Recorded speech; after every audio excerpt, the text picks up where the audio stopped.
उत्तर प्रदेश के कासगंज जिले में कानपुर के बिकरू गांव जैसा मामला सामने आया है, जहां पुलिस अवैध शराब के कारोबार को बंद कराने के लिए पहुंची थी, लेकिन वहां पर पुलिस की टीम पर ही जानलेवा हमला बोल दिया गया। यही नहीं, शराब माफियाओं ने पहले एक सब इंस्पेक्टर और सिपाही को बंधक बना लिया और इसके बाद उन दोनों को गायब कर दिया। बाद में दारोगा लहूलुहान हालत में एक खेत से मिला और सिपाही का शव दूसरी जगह से बरामद किया गया।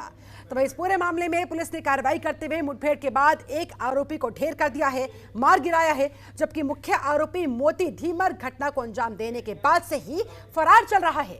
इस मामले पर मुख्यमंत्री योगी आदित्यनाथ ने भी संज्ञान लिया। संज्ञान लेते हुए आरोपियों पर एनएसए के तहत कार्रवाई के सख्त निर्देश दिए हैं, जबकि मृतक सिपाही के परिवार को 50 लाख रुपए मदद की घोषणा की गई। तो वहीं इस वारदात के बाद से ही परिजनों का रो रो कर बुरा हाल है। शहीद सिपाही का पार्थिव शरीर उनके गांव के सामने पुलिस पर हमला किया गया, परिवार में कोहराम मच गया। सिपाही का पार्थिव शरीर उसके गांव पहुंचाया गया, जहां पर उसे सलामी दी गई। और बिकरू कांड जैसा हमला यहां कासगंज में भी। अगला बिंदु है, सिपाही शहीद हुए मैं वो मेरे बड़े भाई जैसे हैं। उनका नाम देवेंद्र था। उन पे 2 बेटियां हैं, एक बेटी 3 वर्ष की है, एक बेटी 3 महीने हुई है। उसकी शादी 2 मई की तय हुई थी, लेकिन शादी से पहले ही वो चल बसे। ये हमारे पूरे गांव के लिए बेहद दुख की सूचना है और ये बहुत ही दुख की घड़ी है। हम सरकार से विनती करते हैं कि इस परिवार का जितना भी बने उतना सहयोग करे और इस शहीद परिवार की मदद करे। और हमारा गांव इस समय पूरे दुख में डूबा हुआ है, हमें अत्यंत दुख है। इस पीड़ित परिवार की सहायता होनी चाहिए। हम आप सभी से विनती करते हैं कि जितना हो सके आप इस पीड़ित परिवार की सहायता करवाइए और मुआवजा दिलवाने की कोशिश करें। धन्यवाद। नंगला बिंदु बरौली गुजर से निवास करता हूं, मैं यहीं का रहने वाला हूं। ये देवेंद्र जसावत बहुत ही वीर लड़का था, अभी नौकरी लगी और ये शहादत को सलाम करके चला गया। मेरे गांव में बहुत बड़ा दुखद है, इतना दुखी का पार टूट गया है कि रात से लोगों का रो रो करके बुरा हाल है। आप लोग यहाँ देख रहे हैं, ऐसा होनहार बच्चा था कि जो वो चला गया है। हम सभी ग्रामीणों की मांग है कि सरकार को उसका शहीद स्मारक बनवाना चाहिए, यहाँ शहीद के नाम से रोड बनवानी चाहिए यहाँ पर। और जितना हो सके, उनका इकलौता चिराग था वो भी बुझ चुका है, न उनका कोई बच्चा है, 2 बेटियां हैं शादी के लिए। देवेंद्र जसावत अपनी छोटी छोटी मासूम बच्चियों को छोड़ गया है, बेटा कोई है नहीं। ऐसा भगवान ने किया है कि पूरे गांव पर पहाड़ टूट चुका है, पूरा गांव मातम में छाया हुआ है, परिवार में कोहराम है। इतना बड़ा दुखद समाचार मिला तो रात से ही पूरा गांव मातम में है। और इस वक्त हमारे साथ कासगंज से हमारे संवाददाता देवेंद्र यादव लाइव जुड़े हुए हैं, उनका रुख करते हैं। देवेंद्र, शराब माफियाओं की कमर तोड़ने के मकसद के साथ, उनके खिलाफ कार्रवाई करने के मकसद के साथ जब पुलिस की टीम वहां पर पहुंची तो उस पर ही जानलेवा हमला बोल दिया गया। अभी फिलहाल ये तस्वीरें देखने के बाद बिकरू पार्ट 2 से कहा जा रहा है, किस तरह का माहौल वहां पर गांव में नजर आ रहा है, पुलिस प्रशासन कितनी तैयार, आगे स्थिति को किस तरह से संभाला जा रहा है? जी शिल्पा, बिल्कुल आपके लिए बता दूं, पुलिस प्रशासन पूरी तरह से मुस्तैद दिखाई दे रहा है। इस पाकर आगरा एडी अजय आनंद भी मौके पर पहुंचे हैं। उन्होंने मौके का जायजा लिया है और मीडिया से बात करते हुए उन्होंने साफ तौर पर कहा है कि जो आरोपी बचे हुए हैं उनके खिलाफ भी कठोर से कठोर कार्रवाई की जाएगी और उन्हें पकड़ने के लिए 3 टीमों का गठन कर दिया गया है। जल्द से जल्द उनकी धरपकड़ की जाएगी। देवेंद्र, क्या जानकारी मिल रही है? कितने आरोपी अभी भी फरार है? कितने लोग वहां पर पहुंचे थे? कितने को पकड़ लिया गया? और आगे उन्हें पकड़ने के लिए पुलिस की क्या अतिरिक्त तैयारियां? जी शिल्पा, बिल्कुल आपके लिए बता दूं, साफ तौर पर ये सामने आया है कि जो 2 पुलिसकर्मी गए थे दबस के दौरान, जब उन्हें सूचना मिली थी तो वो जहां शराब की भट्टियां चल रही थी वहां पहुंचे थे। वहीं पर उनके साथ मारपीट की गई थी। मारपीट के दौरान उनकी वर्दी भी फाड़ दी गई थी। वहीं पर उनके लिए आरोपियों ने मृत समझकर आलाधिकारियों को पता चला तो आलाधिकारियों ने और थानों की पुलिस वहां पर भेजकर उनके लिए ढूंढ खंगोर की गई थी। जब खेत में उनका एक सिपाही मृत मिला था और एक जो ऐसा ही है वो घायल अवस्था में मिले थे, उनके लिए इलाज के लिए अलीगढ़ रेफर कर दिया गया था। देवेंद्र, जिस समय पुलिस की टीम वहां पर पहुंची, कितने लोगों ने पुलिस की टीम पर, इन दोनों पुलिस वालों पर हमला बोला था? और जो मुख्य आरोपी मोती बताया जा रहा है, उसके बारे में पुलिस के हाथ अब तक क्या सुराग लग पाया है? जी शिल्पा, बिल्कुल आपके लिए बता दूं, जो मोती धीमर नाम का मुख्य आरोपी बताया जा रहा है, वो अभी तक फरार चल रहा था। उसका जो दायां हाथ था, उसके लिए पुलिस के मुठभेड़ के दौरान उसे मार गिराया है। और इसमें जो 4 आरोपी और बताए जा रहे हैं, वो भी फरार ही चल रहे हैं, उनका नाम सामने नहीं आया है अभी। ठीक है, ऐसे में देवेंद्र, लगभग कितने समय से वहां पर इन शराब माफियाओं का आतंक फैला हुआ था, जिसके बाद जब पुलिस को इंफॉर्मेशन मिली, पुलिस की 2 कर्मचारी वहां पर पहुंचे, एक दारोगा और एक सिपाही। दारोगा लहूलुहान अवस्था में मिला और सिपाही का हत्या करके उसके मौत के घाट उतार के उसके शव को अलग फेंक दिया गया, जिसका शव खेत से फिर बरामद हुआ। तो लगभग कितने समय से और कितने लोगों की संलिप्तता इस पूरे मामले में बताई जा रही है? जी शिल्पा, बिल्कुल आपके लिए बता दूं, ग्रामीणों के द्वारा जानकारी दी गई है कि 10 साल के आसपास से यहाँ पर कच्ची शराब का अवैध कारोबार चल रहा था।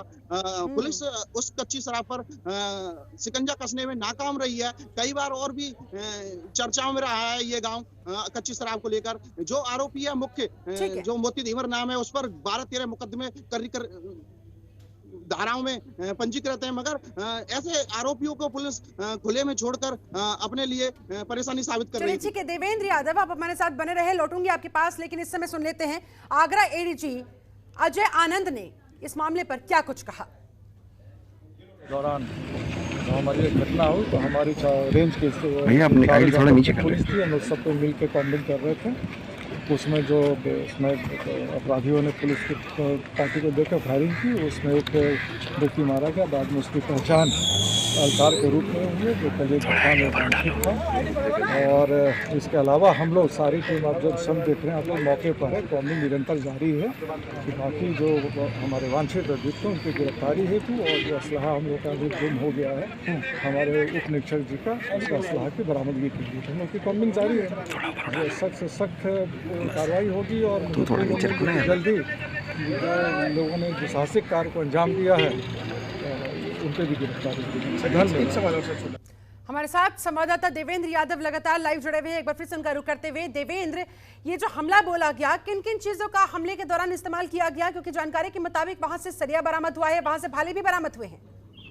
जी बिल्कुल शिल्पा, आपके लिए बता दूं, एक नुकीला भाला बरामद हुआ है और डंडे भी बरामद हुए हैं, जो डंडों से उनके शरीर पर काफी गंभीर चोटें आई हैं। डंडा और भाले का प्रयोग किया गया है पुलिस कर्मियों पर।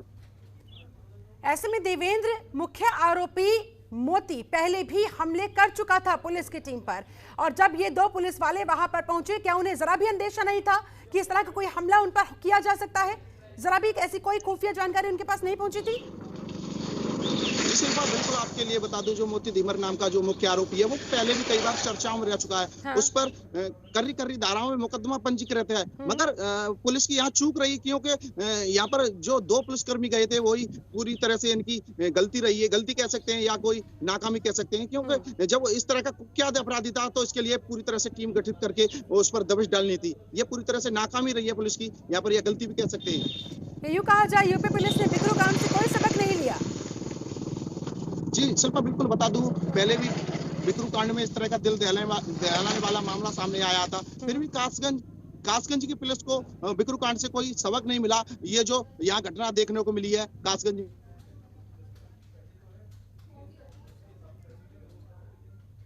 लगता है संपर्क हमारा कट गया है। दोबारा देवेंद्र यादव से संपर्क साधने की कोशिश करेंगे। फिलहाल ये तस्वीरें आपके सामने, शहीद सिपाही का पार्थिव शरीर उसके गांव पहुंचाया गया, उसके बाद परिवार में कोहराम मच गया। हालांकि सरकार की तरफ से भी आर्थिक मदद का ऐलान कर दिया गया है, ये घोषणा कर दी गई है। 50 लाख रुपए की मदद मृतक सिपाही के परिवार को की जाएगी। ये 4 तस्वीरें आपके सामने, पुलिस पर हमला, कातिल की तलाश, शहीद को श्रद्धांजलि और परिवार में मातम का माहौल। हमारे साथ देवेंद्र यादव एक बार फिर से जुड़ गए हैं। देवेंद्र, पूरी करें अपनी बात।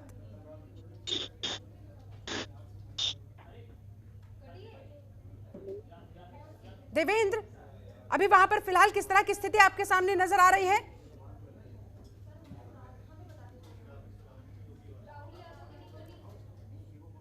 लगता है संपर्क एक बार फिर से कट गया। चलिए, बहुत शुक्रिया आपका देवेंद्र, इस पूरी जानकारी को हम तक पहुंचाने के लिए, इन तस्वीरों को हम तक पहुंचाने के लिए। आप इस खबर पर नजर बनाए रखिएगा, आगे भी हम आपसे अपडेट्स लेते रहेंगे। फिलहाल तो शहीद पुलिसकर्मी के परिवार को 50 लाख की मदद की घोषणा मुख्यमंत्री योगी आदित्यनाथ की तरफ से कर दी गई है। कासगंज में शराब माफिया का पुलिस टीम पर ये हमला सामने आया है। सरिया से, भाले से पुलिस वालों पर हमला किया गया, जिसमें दारोगा लहूलुहान स्थिति में मिले और एक सिपाही को मौत के घाट बदमाशों ने उतार दिया। फिलहाल मुख्य आरोपी मोती धीमर फरार चल रहा है। घटना के बाद से ही पुलिस को सरगर्मी से उसकी तलाश है और एक आरोपी को, जो राइट हैंड कहा जा रहा है मुख्य आरोपी मोती धीमर का, उसे मुठभेड़ में ढेर कर दिया गया। इसके अलावा गांव में अभी मातम का माहौल है। जहां का ये मृतक सिपाही था, इसके पार्थिव शरीर को गांव पहुंचाया गया, जहां पर परिवार का रो रो कर बुरा हाल है। परिवार में मातम का माहौल है।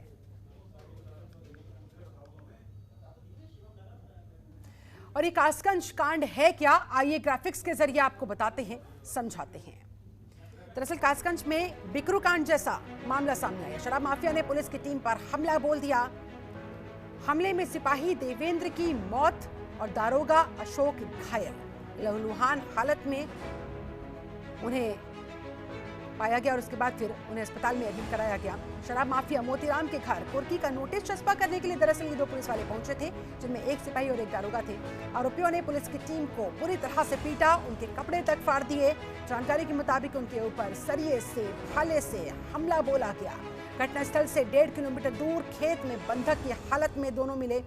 हमले में दोनों ही पुलिसकर्मियों की वर्दी को फाड़ डाला गया और इस तरह से कासगंज में इस कांड को अंजाम दिया गया। पुलिस के कातिल का काला चिट्ठा क्या है वो आपको बता रहे हैं। वारदात के बाद से अब तक शराब माफिया जो मुख्य आरोपी है मोतीलाल, वो फरार चल रहा है। नगला धीमर का रहने वाला ये मोतीलाल बताया जा रहा है। कच्ची शराब को चला का ये अवैध कारोबार मोतीलाल चलाया करता था। पुलिस ने इसी के घर पर अवैध शराब के खिलाफ जब नोटिस चिपकाने के लिए दो पुलिस वालों को भेजा, तो इसने अपने साथियों के साथ मिलकर दोनों ही पुलिसकर्मियों पर हमला बोल दिया। इससे पहले भी पुलिस पर हमला कर चुका है। ऐसे में जाहिर सी बात है यहाँ पर कहीं ना कहीं पुलिस की तरफ से ये चूक का मामला, कहीं ना कहीं लापरवाही का मामला, जब पहले भी ये मुख्य आरोपी हमला कर चुका था पुलिस पर, तो ऐसे में पूरी तैयारी के साथ वहां पर जाना चाहिए था। एक भाई एलकार सुबह एनकाउंटर में ढेर भी हो गया है। और अब कासगंज की वारदात को लेकर राजनीति भी शुरू हो गई है। सपा नेता सुनील सिंह साजन ने कासगंज की घटना पर कहा है कि उत्तर प्रदेश में कासगंज की घटना ने साबित कर दिया है कि सूबे में जंगल राज और रावण राज चल रहा है। जिस प्रदेश में पुलिस तक सुरक्षित नहीं है, उस प्रदेश की सुरक्षा का अंदाजा खुद ब खुद लगाया जा सकता है। सरकार से संरक्षित अपराधी प्रदेश में नंगा नाच कर रहे हैं और अब हालात इतने बदतर हो चुके हैं कि सरकार द्वारा संरक्षित अपराधी पुलिस कर्मियों को न सिर्फ मार रहे हैं, बल्कि उनको नंगा करके घुमा रहे हैं, बेइज्जत करते नजर आ रहे हैं। बिकरू कांड के बाद मुख्यमंत्री जी ने क्या क्या दावे किए थे?